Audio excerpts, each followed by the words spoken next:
We're back. I'm Ed in San Diego on Global TV Talk Show, and with us today is Stephen Howard, author, leadership coach, and welcome again, Stephen. Thank you, Ed. Good to be here. Good to see Ken and Yeah, Christian and yourself. thank you for your time. I know you're busy these days.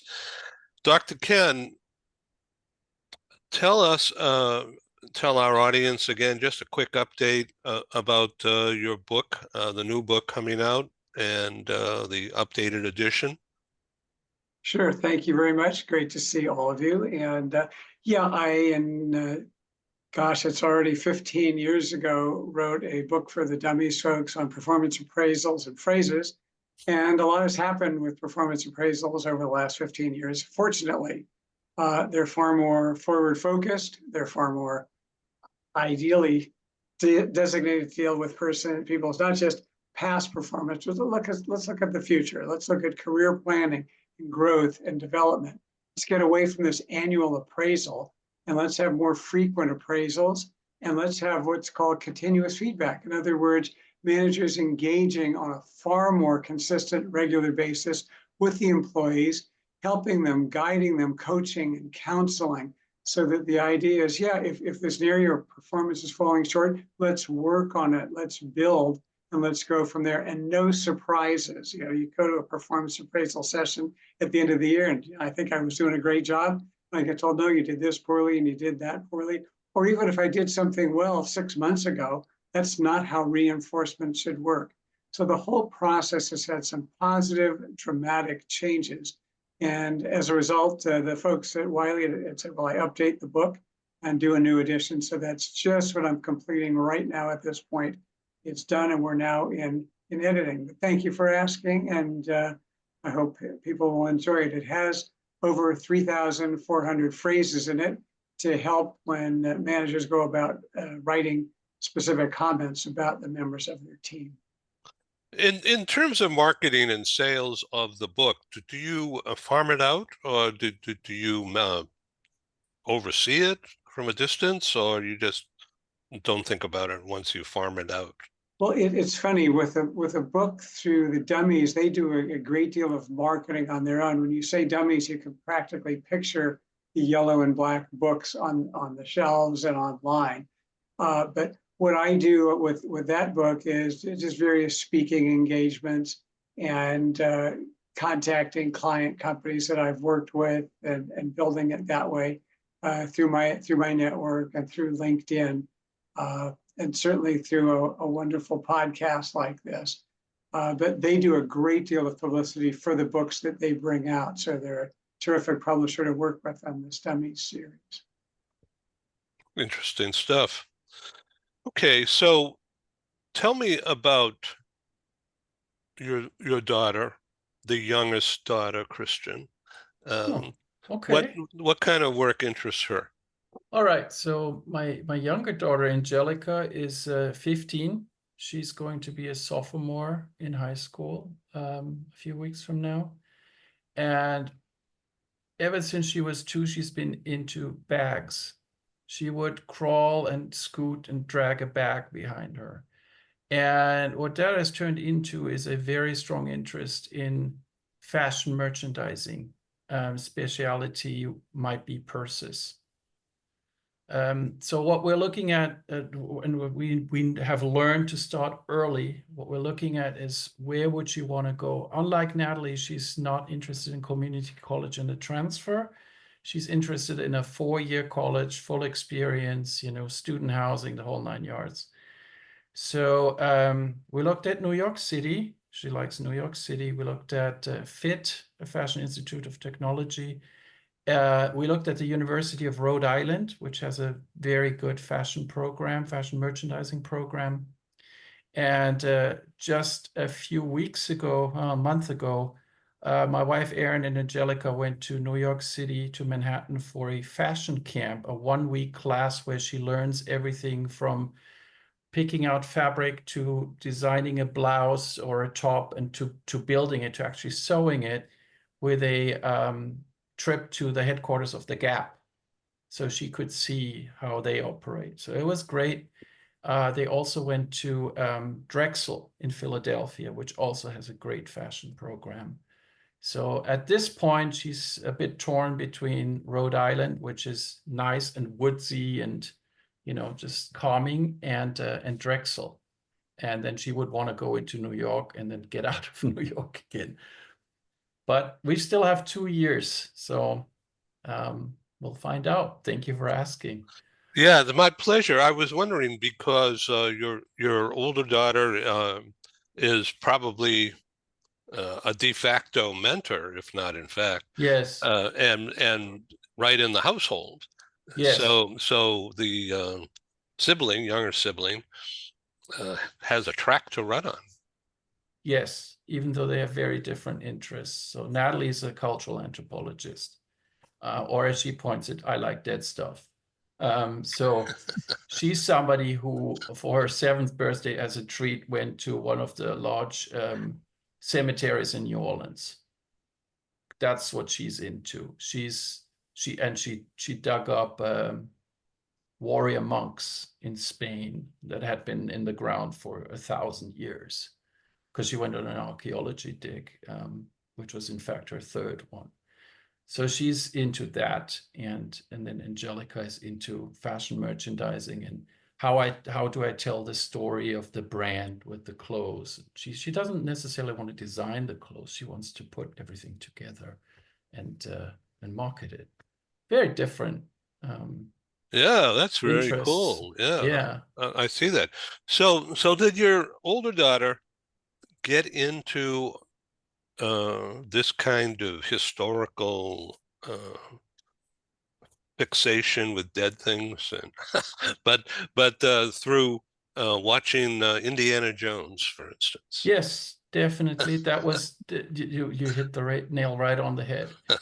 This idea of somebody who teaches, because she likes that, who teaches and then goes out and does things. Now, there's one big caveat: she doesn't like bugs and spiders and so on. Oh, I don't blame her. But she would be the one who would come in after Indiana Jones had done the dirty job, and she would analyze everything scientifically. So the whole historical thing that comes through me and my parents and their parents before them, were the Ternatan line on my dad's side is again teacher after teacher after teacher. And on Erin's side, both of her parents are retired teachers. So there's a lot of that going on. And I have a minor, which in Switzerland is a BA in history. So it's been around. Fascinating. Thanks. So, Stephen, how's it going? Yeah, good, Ed. Summer's up and down, but I'm using my time to work on my next books, and that is plural. I've got actually 3 in the works at the moment, at various stages. One that I'm really focusing on, and so it's things are going well. And I was just about to laugh and make a joke. I think Christian's daughter should maybe she can write a book or make a career out of analyzing how the human resource industry has died. Tell her that. Yeah, because I'm an advocate of that. I mean, in the Human Leadership book, I actually say, and actually some of my speeches, I like to be a little bit, what's a good word? I like to make people think here. So I actually tell people when they leave today, please go home. If these are senior executives, I tell them, please go home and fire your HR department tomorrow. And I'm serious, fire all of them. And they look at And on the next day, when they file a lawsuit for wrongful termination, and then when everything falls apart in terms of the benefits and the pay, then maybe they want to rethink that before they go forward. Might be, Kim, but then what I tell them is then hire them back 30 minutes later. Excellent. But hire them back as the human, what's the word I often use, but the human development department. Yeah. And what I suggest to them is I think if I ran an organization today, at least I would consider this, and I would obviously not walk in and make changes, but I'd like to bounce this off the walls. And so this might be a good opportunity. let's take all the operational aspects of HR and put it into HR operations, whether that's the benefits you just talked about, the policies, the procedures. And then have a department of HR that is responsible for developing talent, the talent development. And not, I know people have talent development departments, but I'm talking about really in understanding how to grow people, how to develop people, not training courses, which is what talent development. I mean, talent development departments hire people like me and probably Ken and others to come in and teach. Well, that's nice, but let's take it many steps further than that, and have an HR operations board. It's interesting. And I won't be too long here, Ed, but I'm taking notes. interesting. We had Gary Singer on one of these telecasts a couple months ago, and he was talking about eliminating your low performers. And one of the first things you do is when you have an employee who needs to be put into a performance improvement plan, a PIP, the first thing you do is contact HR. But then I want to ask, why did we contact HR? And it's always for the legal aspects of it, what Ken just brought up. How do we do this without violating state laws and federal laws and government laws? I would like to see when you contact HR and they become your subject matter expert on how to help that employee improve.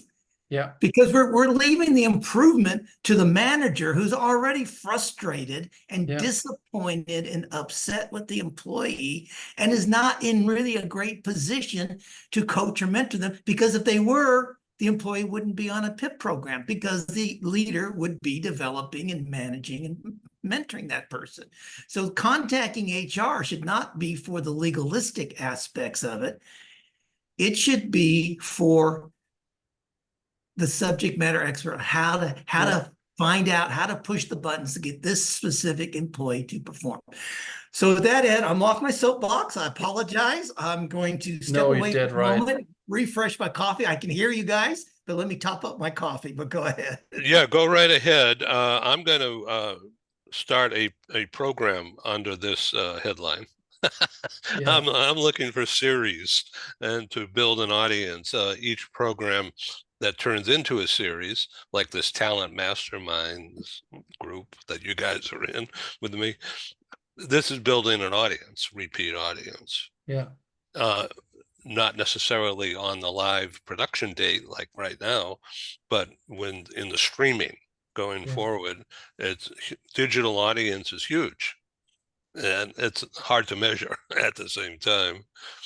So LinkedIn keeps telling me that certain ones of my posts, not all, are getting huge eyeball counts, like 1,000 here, 2,000 there. Excellent. Yesterday I got a notice from LinkedIn saying that in this past week, Monday through Friday, there was almost 5,000 views, which is large. If you take that on an average basis across the year, that's over 1 million. If you liars figure and figures lie, so you can't believe it all. But going into the weeds, the series idea is the way I'm seeing what I need to do right now as we go into the fall, which is going to be manic and crazy with so many distractions. I mean, just this week alone, with the stock crash and now today the big bounce is up. Not quite as big as the dive, but almost, as of a few minutes ago. Yeah, of course, because the trading that's going on. Warren Buffett sells billions of dollars of Apple and then buys it back at a discount, 2 days later. So he's no dummy, and he's 98 or something, right? So the series is the idea for me. Laura has not sent me a memo, so that's unfortunate. She must be super busy right now. So we're going to continue this. I have sent out, I think to each of you, I'm not sure, maybe 15, 20 minutes ago. Um, um, I think it could be on LinkedIn rather than an email. Yeah, LinkedIn message that included a link to the Latin business news show that this should be today, with the latest info that I compiled from different sources. So if you want to take a look at it while we're sitting around here, if you have a few minutes, we could continue chat about Latin America and economic development. Economic development, in my view, is the driver of talent growth, talent development, without question. Yeah. With that in and- mind, yes, go ahead. I was going to mention to you that sending those messages is nice, but it's impossible to repost those, or you can forward them as messages, but then you have to pick out the individuals. It's very tedious. If you could also post that, because I'm looking at it now, post it and tag us, because if I'm tagged, I get a notice that I'm tagged in it. You use @Stephen Howard, and then I can repost it, and I can repost it not only from my account, but also from my company, my pages on LinkedIn. But when you send it as a message, it's really not much I can do with it unless I want to spend 20 minutes going through my list of contacts of who might be interested, if that makes sense. So how do I do that?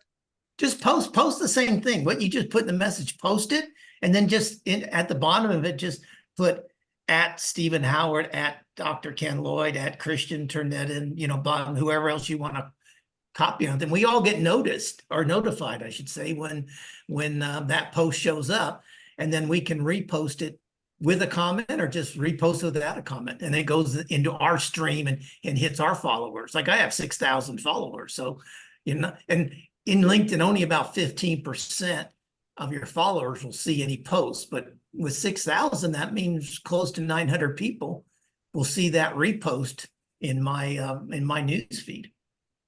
Okay, Laura has just sent me a message that she has the wrong date. She wants to do it on August 13, not today. Wow. So that's a miscommunication in spades. I'm sorry about that, guys. I'll get back to you on that. But so I should just send the message, and in the body of the message, do this tagging. No. You can send it as a message, but also do it as a post, just in your news feed. Okay. All right. I'll try that. Okay. So we can jump off now and go and do other things. And we have a show tomorrow, which is all about the Communicator of the Year awards. I used to do this on an annual basis, aside from some interruption with COVID. But now what I've decided to do is not wait. It's just to honor people who need to be recognized for one reason or another as it happens. And so throughout the year, or at least twice a year, I'll be anointing certain people with a blast and some positive PR. And so that's what's going to happen tomorrow. So it'll be a news briefing with some, not all, of the award winners coming on the show. I think in the past you've met my friend who's in Ukraine these days, Chris Exline. Yes. He's coming back and he's getting this honorable mention as a communicator because the guy is really doubling down on his stay in Ukraine, and he's getting involved, or has been involved for some weeks or months now with the military in making and delivering himself the mattresses to different Ukraine military barracks or trenches. And the guy is just doubling down on taking care of people, those people. And I think it's just amazing because I never knew him to be so caring. I've known him a long time, 25 years or so, and he's just really a hardcore capitalist business guy and very successful, I might add, rich. And yet here he is doing all this work, the labor of love, God's work. I hope he stays safe. Yeah, for sure. Excellent. Yeah. Okay, one last thing about the October 1 in-person event in London at HSBC. Well, I have your attention out there in the world. I'm working with my partners inside the bank to okay and have them bless the digital audience idea, as well as in person. You know, they're very traditional and very successful in their own ways of doing things, and they want people to show up. And they are convinced that by offering virtual, people will just stay away. And I think that's been proven. But the topic du jour just today that has blossomed is something that we have discussed on our programs, and that is design thinking and mapping an assignment, a project assignment for the people involved. So let me ask you, Christian, about sending people on assignment. Have you in your past, number one, and number two, what I'm about to say, do you think that's a good idea and doable, or do you think it's just a pain in the neck and no one's going to do it? To bring together the stakeholders, talent management, comp and ben, rewards, learning and development, and the mobility manager and the line manager, stakeholders of when you send somebody on an assignment, do you design, think, and map out what the assignment is supposed to do with signposts along the way, checkpoints, maybe a rest stop, if you will, where a coach or a mentor jumps in and does a review and a guideline, not only of the assignee, but the family, if there is one accompanying.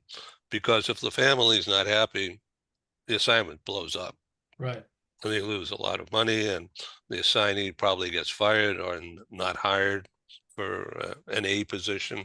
They'll be offered a B or a C, and then that person will quit and go to the competition, right? That's what happens. Company loses both ways.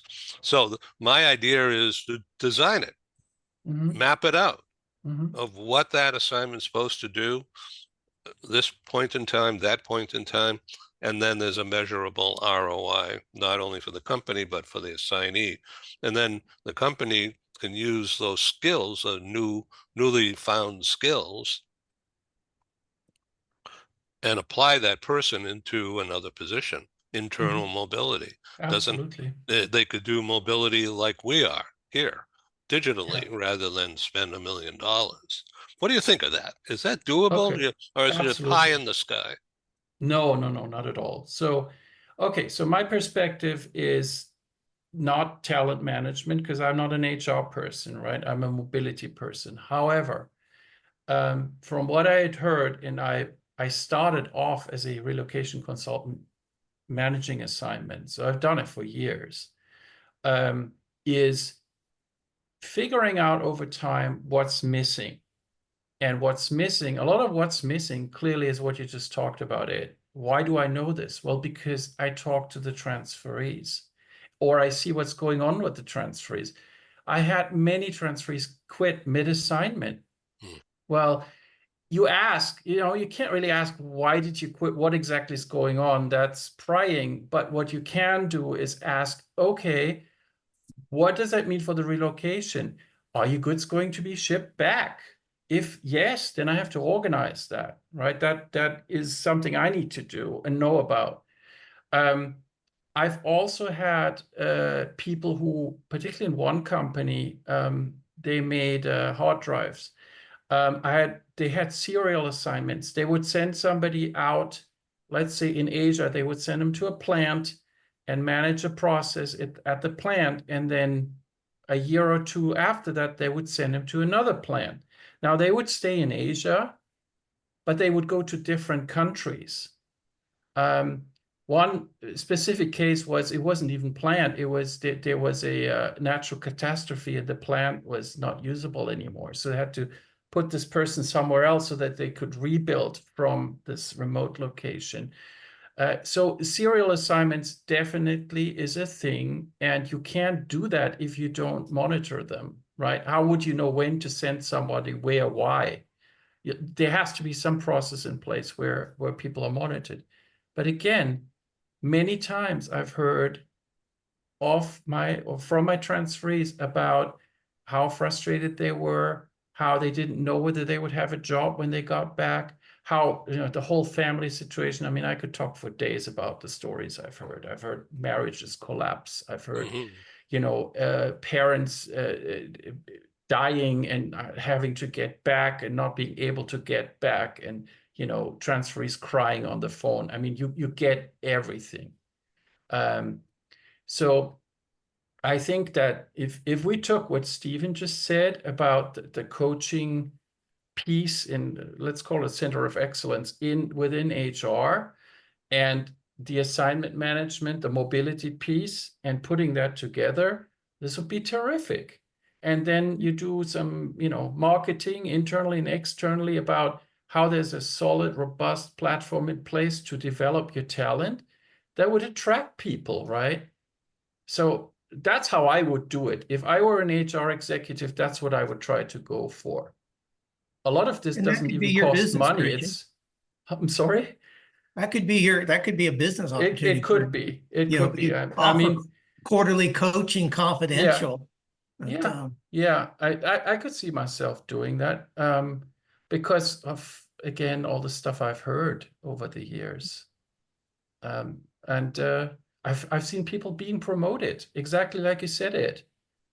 They relocate. 2 years later, hey, hello again. We're relocating again. Yeah, I bought my last house with you. Now you have to sell it. Okay. Why is this happening? Oh, I got promoted. Okay. There's some people I think my record was 4 times I relocated the same person because they just grew, you know. They just grew. Oh, this time my wife says it's the last time we're doing this. I'm like, well, maybe I'll talk to you in 2 years again. We would just joke and banter about this kind of stuff. But yes, definitely, Ed, that's happening and could be happening a whole lot more if it was better known. So this is the topic A that is going to be October 1 in London, and Heather is helping me do this. Yeah, And she knows a lot about this stuff. yeah, and also this other lady, I don't know whether you met her, Yvonne Quay. I She's have. yeah, okay. I So have through Heather. yeah, well, I was introduced to her through Andy Elliman in London. She brought in Andy to be the household goods shipper around the world for the World Bank, and Yvonne ran that program. Now she's semi-retired, dealing with the family network within the World Bank, and she and her husband's even older, is in the bank, senior guy, but on the way to retirement, and they moved from Washington to Paris, outside Paris. So she takes the channel up to London frequently, and so she'll be live with Heather in the London meeting on October 1. And so now my job is to secure current corporate managers, stakeholders along that chain to come, who are London based, so there's no travel expense, to take the train over to HSB headquarters and join me and Heather and Yvonne and Andy in a panel discussion. And that just broke overnight. Excellent. That I have been talking with Cole, who's the banker, who's my direct report inside the bank, about this, because he found that people who are, for lack of a better phrase, ultra high net worth individuals who are bank clients who are moving around the world, they have the same issue, only at a different level, about stuff and about connections and about disruption if they have teenage kids, the kids' education. Absolutely. And can the kids stay on track to go to other elite schools or whatever? Right. And how, so the bank is stepping in and helping people organize their finances and planning for educational resources so that the parents can be involved in their ultra high net worth activities. Okay, so the same thinking, that's design thinking and mapping out that life Yeah. situation for those individuals. Yeah. So when I saw that memo come across, this was at 2 a.m. this morning. I happened to be up because I was worried about this program today and other things. I saw this come in from Cull, and then I replied right away saying that this is a topic that I'm working on, but from a mobility management, mapping out and designing the assignment process so that the corporate transferees are whole, kept whole, coached to be whole, and blah, blah, blah, right? And why can't we take the same approach? So Heather in London saw what Cull had posted about this mapping out and designing help for ultra high net worth individuals. And she responded almost the same time I did, but on about taking that woman who's running that program for them into October 1 session. And so I sent Heather my note that I had sent to Cull. And so all of this is just broke today in the last couple of hours. So it's very exciting. And I think that if this does come together, then the bank will okay me doing this broadcast because this will be so cutting edge.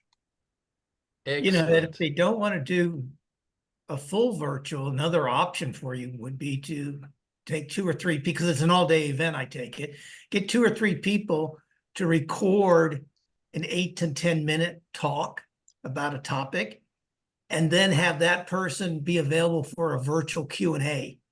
So you run the video, Good idea. somebody presenting whatever it is, like and then they become available so that only the live virtual, so to speak, is the Q&A. The other thing you could do is you could get Heather or others to interview. I mean, Heather could interview, say, Christian on a video and have it ready. And, again, 8 to 10 minutes or so, and then run that video. And then Christian could be available for the Q&A, and Heather could be the moderator if she's there in person, and she could ask him the questions from the audience. So a couple of ways of getting people involved who aren't physically present, but to add more value to your participants, more content to your participants. That's a really good idea of interspersing that stuff. Yeah, Heather and Yvonne will both be live in person. So that's a really good idea. So what the bank didn't like, and this is a live broadcast right now, please be advised, that they didn't like the interruption. The audience in the in-person room in the bank in London couldn't communicate clearly or comfortably with the people on the screen. And it wound up being a little awkward and a huge expense of megabytes and consumption of technical know-how. And it was beyond my scope. And that's why you haven't seen that distribution. I've kept it private. It needs to be edited severely, and I don't want to go through that expense. But this is a great idea of narrowing the scope and having it more interactive, but at a very specific time because of time zones. and the capability of getting voices from across borders and cultures, time and space. So, Stephen, I want to request as we come to a close here that you send me a message with that tag so I could see what it is, clearly and understand it. Okay. All right, great. So if you want to sum up, Ken? Yeah, just to kind of hitchhike on Stephen's point, human resources used to be called personnel management, and that just sounds like roping people together, filling out forms the olden days in triplicate, all very bureaucratic. When it became human resources, today's human resources professionals not only focus on the administrative side and protecting the company, protecting the employees, and making sure that we're engaging in appropriate people practices, but there's far more focus on employee development, growth, training, career planning, working with individuals on where they want to go, and particularly with today's Gen Z and the millennials, they're looking for that. They don't want to be in just some job with some company and get a paycheck. And this is where human resources not only can, but in many cases does play an important developmental role, just as Stephen's talking about. Yeah. For the professionals in the field, that's really the area to focus on. It can still be under the overall umbrella of HR that includes a lot of the administrative and protective aspects, but the people side, the human side of it, putting the human and the humanity and human resources is absolutely essential for those companies that really want to move ahead and forge forward. That's where the key target should be for HR as the field progresses.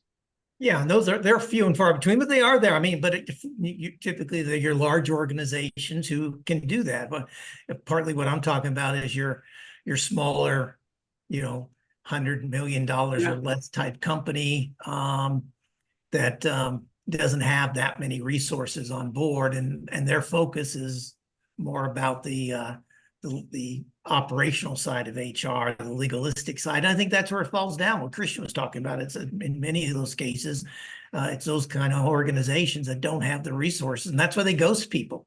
So that's why that process is broken for talent recruitment, because they don't have enough time. I mean, as Christian was saying, they've got 1,000 applications that they're using AI and technology to sift through. They try and find, I don't know, 6, 8, 10 people they interview, and and then senior management takes forever to make a decision on who to hire, and then they lose the plot as to how to follow up with people, how to keep people informed where they are in the process, because they got 10 million other things on their desk to do. So that's such a huge mistake. Yeah. Look at what that costs. Because here, when people get treated that way, they tell their friends. And with today's communication and social media, it gets very ugly, very wide, very quickly. Don't go to that company. Well, if I have a choice in buying a product, it's really damaging. And that's damage that's coming out of how employees and potential employees are treated. So there's a real cost to that kind of ancient, antiquated behavior that is totally out of sync with what today's employees are looking for. But you're right. And it's just the wrong steps for companies to be taking. Yep. Two jobs that I've applied for months ago, literally months ago, are still open. Posted open repeatedly. It's not a fluke. It's not an error. They're still open. So something must have gone severely wrong, because they didn't accomplish what they were set up to accomplish, right? Yeah. I mean, it's a fact, obviously. Something went wrong.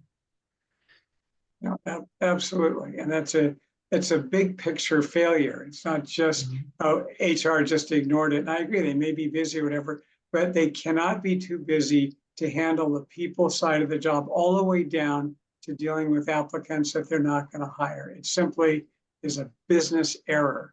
And it certainly does not speak much of the human side of human resources when companies do that. And it says a lot. Frankly, when some individuals are treated that way, the reaction also is, you know what? I caught a break. If that's how this company treats people, I don't really need or want to be there. Exactly. So while that's somewhat of a rationalization, it still doesn't excuse that type of poor performance by the company, and specifically by whether it's the hiring managers or the HR department, but clearly something fell through the cracks. It's not acceptable today. What about the idea of HR and marketing merge to some extent, where there's a crossover point whereby marketing, particularly a public relations function, helps an HR leader, people leader, to communicate better? I think that's a good idea. Not so much merging the departments, but for the HR team to understand that they are also part of marketing for the company. And in terms of how they're treating the employees, in terms of how they're treating potential employees, even in terms of the advertisements that they run, the recruiting ads, those are all still marketing pieces and marketing related actions and behaviors. So to that extent, at the very least, it would be helpful for there to be some integration between HR and marketing as they proceed, particularly with the role of social media, how that ties in with marketing and with recruiting. There's definitely an overlap there. I see that happening quite a bit, but from what I'm seeing on LinkedIn and what people are posting, the marketing isn't the problem. The follow through is the problem. Yeah. And if they were marketing property, they'd be following up.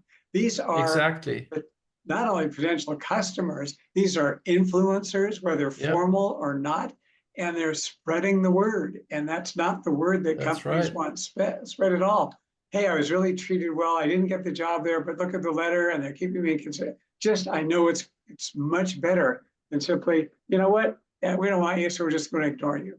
All right, well, that's a terrible message to put out there. And these days it goes wide and very quickly. Hashtag Glassdoor. The other thing you haven't touched on, also to add to that, Ken, is that every potential hire is also a potential customer, or maybe a current customer. So my philosophy and the first book I wrote, one of the main messages in that book was a quote that I trademarked, which was, if it touches the customer, it's a marketing issue. And you're talking about this, and these potential hirees are customers of the organization, whether they're going to be future employees or maybe actual customers. It touches them. And so marketing people need to be involved, as you say, in teaching people what they're doing impacts the brand and the brand reputation of the organization. And again, this is Fortune 500 organizations know this. Mid-sized American companies or mid-sized global companies do not know this. They do not understand this. Everything's in a silo, and they don't understand how it all interfaces and comes together with each other. Fascinating. Good conversation. Mm-hmm. Audience, this is not scripted, as you could tell, and impromptu and interruptive, and what other words count here? Involved. Thank you, guys. That was great. Thank you all. Thank you. Good day. Take care, everybody, and be well. Okay, send me an @ message so I know. Bye all. Thank you.